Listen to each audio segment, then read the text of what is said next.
The WoW Classic Plus Paladin Project Epoch class overview. And this was a day ago. I don't know how loud this is going to be. Hello and welcome in. Today we're going to be diving deep into Paladins and Project Epoch. I sat down for over 3 hours with 2 expert Paladins from the Epoch Discord, and we talked buffs, reworks, and everything this class is shaping up to be. Let's see. Spoiler, Paladin mains have a lot to be excited about. So, grab a front row seat, grab some snacks maybe, and let's get into it. Well, we've got to start with the most exciting addition in this classic world. Epoch brings us Horde Paladins. No, not those guys. Undead Paladins. That's kind of cool. I think undead Paladins are actually pretty wicked, man.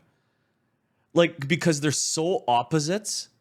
There's such opposites that it's almost like the opposites attract. Does that make sense? Like, I think undead is the perfect pick. Like, over troll, over tauren, and orc. I think undead. Yeah, I think they nailed it. I think that's cool. Rekindle your oath to the light. There are new undead paladin quests, a new racial seal. You may recognize it's similar to seal. Okay, the seals. That's one thing I'm not sure if I'm quite up to date on. If I play a paladin, am I gonna is it gonna be best to play horde? 100% agree. A lot of people don't like it, but I think it makes the most sense. Yeah, it makes the most sense. I agree. Because each class, I think, is getting a different seal for Paladin. Like each race, I mean. That's what it sounds like. So I don't know which one's going to be best. I'm assuming that undead, theirs is going to be like Seal of Blood. Like how it was in TBC. Which would be the best one. Seal of Blood, and of course, a Risen Charger. Okay, hold on. Paladins in Epoch can hold on, I gotta rewind that. The racial seal. You may recognize it's similar to Seal of Blood, and of course, a Risen Charger. Okay. Paladins in Epoch can utilize the racial knowledge system to customize their racial seal, independent of their character's race. For context, the racial knowledge system in Epoch allows a level 60 player to go on a journey to explore different cultures in Azeroth, including the opposite factions' races. Once you've completed a certain race's quest chain, you unlock the ability to swap your entire racial set for the desired set. Huh? Since undead already have priests, so are dwarves getting shaman? Yes, Nabani. I believe so. Dwarves are getting shaman. And this is being released in less than a month, July 26th. I'm actually kind of pumped. I'm kind of stoked. So you can so you can get new racials. The racial knowledge system allows you to swap your racial abilities to those of any other race. Oh, that's at level 60. While you cannot mix abilities from multiple races, there are no restrictions on which racial set you may adopt. So, like, can you get, like, the orc? This choice is meaningful and enduring. Once chosen, there's a 2-week cooldown before you can select another one. Okay, that's cool. Choose with care and embrace the traditions of those whose strengths now become your own. That's cool. Like, let's say if I was an undead paladin, well, eventually at level 60, I would want to get the humans like mace or sword specialization. You know what I mean? Like +5 sword skill. And that includes race-sensitive abilities such as seals. This includes seals. Okay, that I didn't know. That's nice. As a dwarf. How are you? That seeks the powers of a human. Well met. You could swap your entire set of dwarf racials to human racials. That includes losing Seal of the Mountain in order to gain Seal of Vengeance. Just a quick note that this racial knowledge system will have a 2-week cooldown. Another general paladin change is the introduction of hands. Utility blessings such as sacrifice, protection, and freedom are now considered hands, meaning they will no longer remove blessings on your target. And to improve quality of life. Dude, that is so freaking huge. Like every time you use Hand of Freedom, it like takes off your Blessing of Might or your blessing of wisdom or kings or whatever. I hated that. Every time you want to use Hand of Freedom, you have to like now reapply Might or whatever. I think that just sucked ass. I'm glad that they changed that. Auras are now raid wide. Auras are now raid wide. That's freaking awesome, dude. I played a few of the Epoch betas. The Undead Seal felt the best. Oh, did you? You played the beta. That's cool, man. We're basically getting TBC Wrath Paladins. That's lit. That is lit. The one thing I didn't like seal twisting in TBC, and I don't know if this server is going to have seal twisting. I'm not a fan of it. We'll have to see. I might have to pick a different class then, but whatever. Let's keep going. Certainly simplifying raid group organization. Now it's time to introduce a brand new seal. Seal of Dedication. This seal unlocks unprecedented levels of Paladin cleave damage, whether you're a Retribution Paladin carving through packs of monsters, or a Prot Paladin who needs to generate snap AoE threat. This seal... Hold on. Level 46 fills a Paladin with Strength of Will for 30 seconds, causing your attacks to deal 50% weapon damage as holy damage to an additional target. Unleashing this seal's energy will release a wave of light in front of you, dealing 193 holy damage to all targets in front of you. 35% of the damage dealt by this wave will also damage you. Oh, okay. Over 6 seconds. Wow, so that's a freaking sick... That's awesome, dude. A cleave. You hate twisting too? It does have it. I thought that's what I read, Gildark. Why I'm going Enhanced Shaman. Dude, that's exactly what I was going to do. Enhanced Shaman. Isn't this just a shittier Seal of Command? This wouldn't be... Well, no. So this Seal of Dedication, it's an AoE. So when you judge it, you're hitting everyone in front of you. So it's going to be like a really good tanking seal. And I'm assuming the damage is going to be good if you're playing Ret, but I don't know. But I know what you mean. Like, single target damage is going to be shittier. Seal is powerful. It is ridiculously good. Honestly, that right there is a defining class thing. So yeah, Ross is really excited about this new seal. It's now, let's dive deeper into Retribution. Yeah, dude. We'll explore the itemization and spell changes that will reshape the way you gear and play your Paladin. Crusader Strike has changed to deal 75% of your weapon damage as holy. As holy. Dude, I'm not a big fan of the whole Spelladin or Shockadin type thing. I wish it was all melee damage. I wish it was just, yeah. In my opinion, I think they should... Well, I don't know. What do you guys think? I guess spell power is all right, but I prefer like to get my melee crit chance up and my attack power up. That's what I like, but holy damage is good. Nothing can resist it. I can be swayed. I could be swayed. Hammer of Wrath will no longer reset your swing timer. Just one less annoying interaction to think about while you're smashing your keys. You may be noticing a theme. Paladins are doing a lot more holy damage and thus scaling a lot better with spell power. Yes. For that reason, unlike Classic, you need not compete for every highly sought after attack power or strength agi piece. Okay. Instead, the Epoch developers try to employ common sense as much as possible. I like common sense. This is the custom dungeon set. Notice that there is an abundance of spell power to synergize with this new playstyle. Increases damage done by holy spells and effects up to 16. Improves your chance to get a critical strike. Okay, that I like. If there's spell power and crit chance and melee crit chance, I like that. Because you got to keep vengeance up as well, right? I mean, don't you have a talent that increases your spell power based on AP? Or is that Wrath? I don't think so. I don't think so, Nabani. An important note here, these dungeon set quest lines will be available at launch. Okay, hold on. Let's see the set. At launch. Okay, healing. by 38 and damage done by 12. Increases damage done by holy spells. Okay. Okay, what does the set do? Shadow resistance. Increases the damage and healing of holy shock by 4%.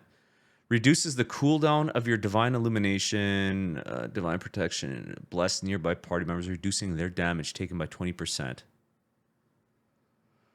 Well, I just hope I hope it They're works. not just pieces of catch-up gear. As long as it works. When it comes to PvP, Retribution Paladins can combine Avenging Wrath and Seal of Dedication to unleash further improved bursts of damage on their enemies. They've got decent utility, and of course a few iconic CC abilities. Rest assured, there's nothing to worry about when it comes to how well a Retribution Paladin stacks up against the competition. Of course, as any Paladin knows, your mobility will still be lacking. From my time chatting with Lil Jon and Ross, they've made it clear that Ret Paladin performance across the board is nothing to scoff at. During the betas, they've experimented heavily and found builds that look at that, with man. slow and fast weapons, which means greater weapon choice variety. Well, that's it for Ret. Let's move on to the Holy Paladin. Holy Paladins still dish out heavy burst healing while maintaining Sheath of steadfast, Light is a Wrath talent. but Oh, okay, they've had a gotcha. few I never played alterations to their Wrath. spellbook and received an exciting new talent. Seal of Light has been made way more effective, now amplifying the incoming Judgment of Light, and it can crit. Divine Illumination That's has good. changed, and if used correctly, it can be considered a buff in PvP. It now grants a significant amount of haste rather than... Reduces the mana cost of all spells by 50% for 15 seconds. Okay, increases the cast speed of all paladin spells by 50% for 15 seconds. The casting speed causes forbearance. Okay. Yeah. The casting speed? Holy shit. Can you imagine your freaking flash of lights? Damn. I guess they don't want to go too into the Wrath talents, which arguably make a Ret a lot more better, but it is what it is. Yeah, totally. mana cost reduction. But notice it also I heard Ret Paladins were amazing in Wrath, but I never played it. carries forbearance. The mana refund from the talent Illumination has been bumped up to 75%, while Holy Light received base mana cost reductions. Oh, wow. These Okay. changes should help the mana economy for the spec quite a bit. Finally, a new talent has joined the fray. Overwhelming Light will give you opportunities to splash heals off of a target. This gives Holy Paladin some interesting opportunities to splash heals off. Heal a target to full health. 3 nearby injured allies will be healed by an amount equal to 10% of the healing effect. Okay, I've seen this before in... I forget. I've seen... They've given this to Paladins. Oh, maybe that was in Season of Discovery or something. Yeah, just splashing heals everywhere. Yep, a Wrath glyph. Oh, a Wrath glyph. Okay, gotcha. That's what it is. Of a target. This gives Holy Paladin some interesting group healing capabilities, something they wouldn't have access to for a few more expansions. On the PvP Oh, they turned it into a talent? Oh, okay. front, Shockadins rejoice. Shockadins. As the TBC baseline stat changes will allow you to keep healing power gear on and still receive a third of your healing power as spell power. You will be doing big damage without sacrificing a ton of healing. Still, Holy Paladins do... What did they say? Receive a third of your healing power as spell power. You'll receive a third of your healing power as spell power. Okay. So you can stack spell power. That's cool. And you'll get healing power out of it. I like it. Doing big damage without sacrificing a ton of healing. Still, Holy Paladins do have low mobility and flexibility when it comes to instant healing, and can be vulnerable to periods of interrupts in CC. Lil Jon did a great job elaborating here. Holy Pally has very low movement. They don't really have any peeling capability. That's true. They get shot down by interrupts more than any other class or silences, because the only instant cast you have is Holy Shock, and more often than not, you do that for damage. Because Holy Shock damage is way more valuable than Holy Shock healing. Now, one last point. A little birdie did tell me, with talents and a new PvP set bonus, you may be able to use Hammer of Justice every 25 seconds.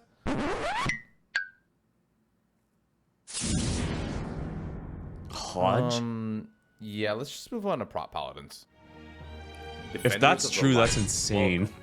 The protection school doesn't shine. Okay, this will be cool. This I have never really talented into prop paladins. Like I've never spec'd a prop paladin since Classic WoW came out. I think I did it back in the day on private servers like 15 years ago. But since 2019 and forward, I never talented into prot. From changes either. Avenger's Shield is now instant cast. Ardent Defender will mitigate damage on attacks taking you below the threshold correctly, fixing a major weakness and making this talent more consistent. And as mentioned earlier, unleashing Seal of Dedication with Judgment produces great AoE damage, yes, and thus great AoE threat. That's good.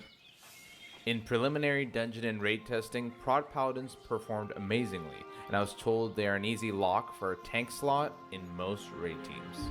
Really? You can main tank as a paladin on Epoch.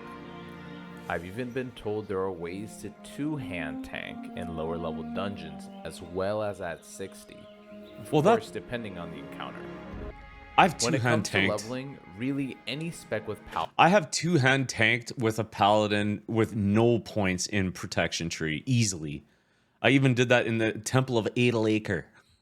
It's not that hard. Or maybe did I have a one-hander and a shield?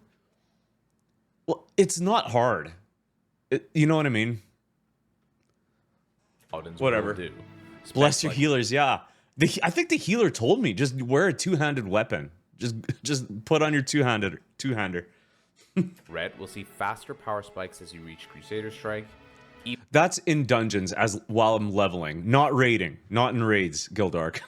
Even Holy Paladins will have a smoother time soloing outside of dungeons, you know, when your DPS and tank friends are offline. I was informed that improved Seal of Righteousness was not scaling correctly in Classic, but in Epoch, this talent will properly improve the spell damage from the seal. That means Holies carry a big weapon and swing away. Finally, AoE farming as prot only got better with the Seal of Dedication, spell power scaling with Consecration, and instant Avenger shields. Now, one negative is apparent: mana economy. Depending on how much you love casting spells, you may need to drink a bit more often than the original version of Classic or TBC. That being said, there is an argument that the damage per mana is also more efficient, so do with that what you will. Now, for those who want to consider further optimizations, for racial sets, maybe consider using Orc racials for more AP and SP. Yeah. Increases attack power or spell damage healing by an amount equal or based on level and reduces healing effects on you by 50%. See, that would be cool, man. Like, I'm just thinking get all the frickin' damage racials. That'd be awesome. Or Tauren if you want to be extra beefy. Professions also I kind of like that. Yeah, and then mace specialization. Like, I'm wondering, how many racials can you get per character? carry some wrath-like self-benefits in Epoch, so you could consider enchanting and tailoring to give yourself more spell power, or alchemy is not a terrible choice either, offering stronger flask effects for yourself. The additions to racial knowledge in the profession system leave a lot for experimentation. Start theory crafting your own perfect paladin because there's a lot of mystery out there. Epoch has no accessible item database or loot tables at this time. That means thousands of unknown items are awaiting. That's Who cool. knows what kind of new weapons, trinkets, and armors are waiting for us? Before we wrap this up, I'm gonna have to address the elephant in the room. Okay, here we go, guys. Seal twisting. Let's see. Let's go. Seal twisting. Look, there isn't gonna be an easy way to summarize every nuance, but generally yes, seal twisting does exist on Epoch with a slightly larger window, and it is a bonus to DPS.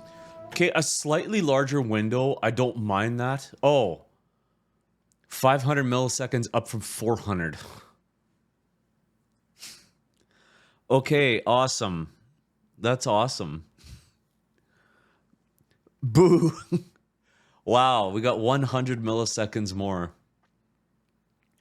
Okay. But there are viable builds for those who want to avoid it. I think this topic is obviously very contentious, but viable builds for us that want to avoid it? Well, is it going to be on par or like we're min-maxers, right? Like what's the best? Is seal twisting the best? Then that's what we're going to do. You know what I mean? Like as if we're going to go for like the freaking dog shit build. There is an FAQ dedicated to this. It's curated by the same geniuses I've consulted for today's video. Yeah. Please check the links in the channel description to find out more about twisting and other nuanced Paladin knowledge. Well, that was my very best attempt at summarizing the Paladin and its changes in Epoch. Thank you again to Lil Jon and Ross for teaching me everything they could as fast as possible. If you enjoyed this Epoch class overview, please subscribe as I'll have more of these videos soon. Let me know in the comments, will you be playing Paladin, or which class do you want to hear about next? Stop by my YouTube on launch day and going forward because I'll be streaming as much Project Epoch as possible. I'd love to sit around with you guys and chat while we wait in queue. Thank you all. This is Muzzy signing out. Dude, that's not bad, man. I honestly, I just typed in freaking Project Epoch and this guy came up. I thought that video was pretty good. Well, whatever. I'm gonna hit the like button, I guess. I guess this is who I am now. Am I a reactor? There, I freaking shared it in chat. It was pretty good, man. Yeah, whatever. I'll freaking hit subscribe.